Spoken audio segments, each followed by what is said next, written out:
Today I decided to video a little bit of me making dog treats, and I made 10 batches, which you're going to notice in this video that there's not just one 2-cup batch being made, but I kind of let you watch me do how I do. But I just use either quick oats or regular Quaker oats type oats. It can be generic. I put 2 cups of oat flour, which I grind the oats up in a blender to make flour. I put 2 cups of oats. I put 2 tablespoons of peanut butter, 2 tablespoons of applesauce, 2 tablespoons of plain Greek yogurt with no sugar or no flavoring in it, and 2 tablespoons of unsweetened applesauce. Now you can add turmeric in there, if you want to say it that way, a little dash of it. It's very good for inflammation and it's very good for the dogs. You can put a little bit of cinnamon, just a little bit. And if you want it sweet, you can put stevia, like 1 packet of stevia per batch, a little bitty packet. If you don't want it sweet, you can just get creative. But also I dump a few blueberries in there. Now today when I made that big 5-batch thing, at first, I dumped a whole package of blueberries in there because it was 10 cups of oats. So anyway, then I blend up the wet stuff in the blender, which I just recently started doing that. And I get it all pureed up. Then I put the oat flour in my KitchenAid mixer. And I put the liquid in that. But I think the liquid going in first would be better because the dry oats want to sit on the bottom, and it's you got to kind of dig down in there to get them loose off of the thing and get them mixed in.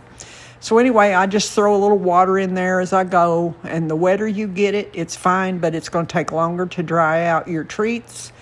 And when you take the dough out of the mixer bowl, you're going to have to put a little bit of flour on the top, just like, and underneath of it, just like as if you were rolling out flour dough. And I usually just separate that batch into 2 because it's such a big batch. And I'll roll out the first batch according to whatever thickness I want it to be. Sometimes I make the treats real thin, and sometimes I make them thick. Now today I made them thick, and 1 treat weighs just right under 2 ounces, which is a good size treat. And I've got a bone-shaped cookie cutter that I use, but sometimes I'll roll them into balls. Sometimes I'll get a little round cutter and design the top of the cookie like dog cookies. And once I get them all in whatever shape I want them to be in, I'll get some drying pans. I got those off of Amazon, but you can use anything. These are just racks that you can use to dry out things in your oven.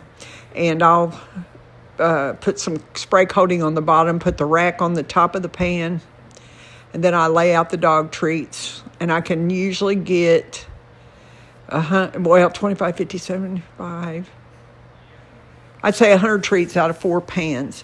I have stacked them on top of each other, the pans, and you just have to kind of get in there and turn the treats over a little bit. But you just play around with the recipe and with the drying out time, and you'll figure it out.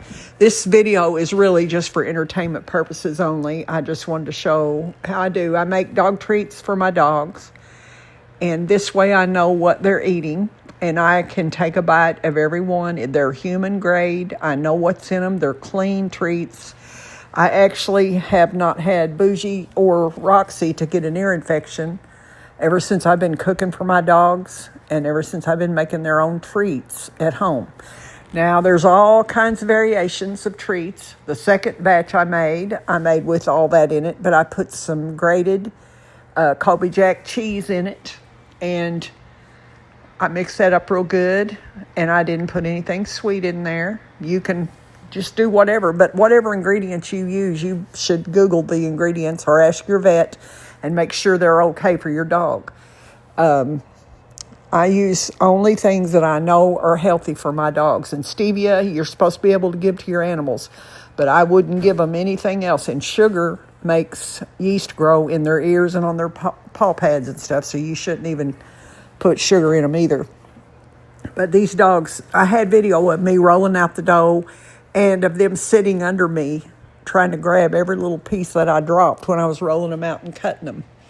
But of course, the video had sound, but it was black, and I don't know if I bumped something. I don't know what happened, but it didn't really record it. So I just basically dry these out in my oven. I put them in there for 24 hours. Some people bake them, and like cookies.